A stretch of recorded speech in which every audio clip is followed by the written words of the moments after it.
In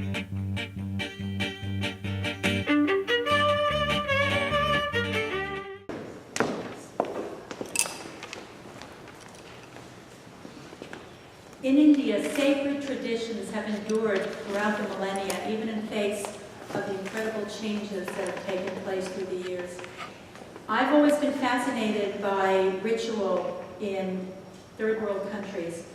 And so when my husband and I were in South India this winter, and I saw in a guidebook a little notation about the enthralling Tayam possession ritual, immediately I was intrigued and said, we have to go there and I want to see that for myself. Thayam is a very unusual event which gives devotees in villages a chance to have direct personal contact with the deity.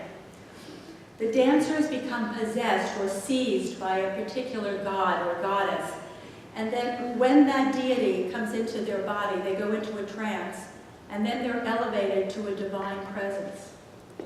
The ceremonies take place sunrise or at sunset, and they usually are in a courtyard, in a temple, or a small shrine.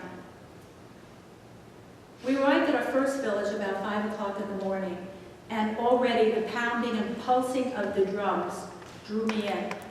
And then out came Puller Kali with 16 flaming torches on the headdress, and the drums beating louder as she spun wildly around the courtyard. There were 3 different deities that were manifested that day, and 2 of them were goddesses. The dancing started off slowly with the dancers and the drummers encircling the 2 shrines and giving blessings to the priests and the temples. The fangs in the face were so fierce that when they came close to me, I found that I recoiled. It steadily built to a crescendo as the dancers were spinning wildly, and they had to have attendants hold them on both sides to prevent them from falling down. The dancing and music continued for about an hour, and then the villagers lined up to speak with the deities, get advice and blessings. We got to the next village about 5 p.m., just in time for a monsoon downpour.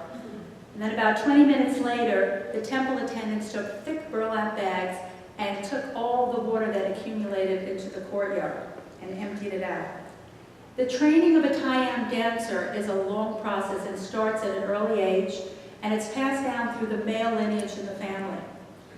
The makeup and the costume is all very particular to the role in the myth, and the local pigments like turmeric, rice paste, and lime are used for the body and the face paint.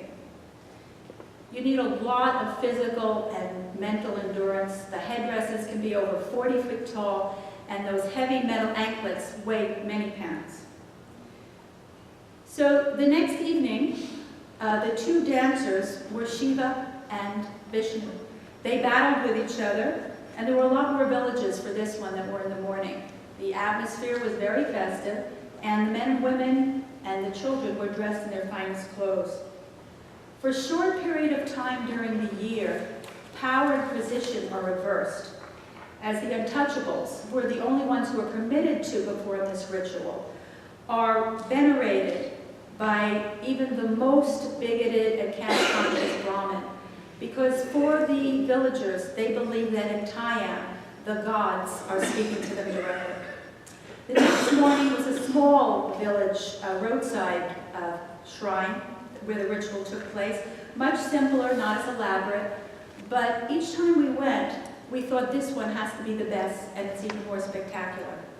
What was the lasting impression for me was watching the villagers line up with their earnest expression and the seriousness with which they approached the deities to ask for blessings and questions. The final night, we went to a wealthier village, and it was decorated with lights and garlands of marigolds hanging on the buildings. The deity Mutapan arrived with a headdress of fresh flowers. He's a popular grandfatherly deity. He likes to drink toddy, and so during the ceremony, the devotees offer him drink, and it's drunk quite freely during the ritual. When he finished, out came a wild Golakan with long black hair flying. He moved so quickly, it was hard to keep track of where he was. From the look on his face and in his eyes, I could see he was deeply in a trance, and I too became mesmerized. Each time he approached, the women and children, they gasped and tried to run as quickly as they could in another direction.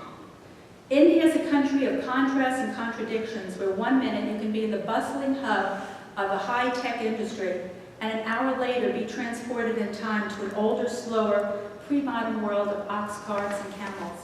And that's why for me, and for my husband Gerald, it's always incredible, India.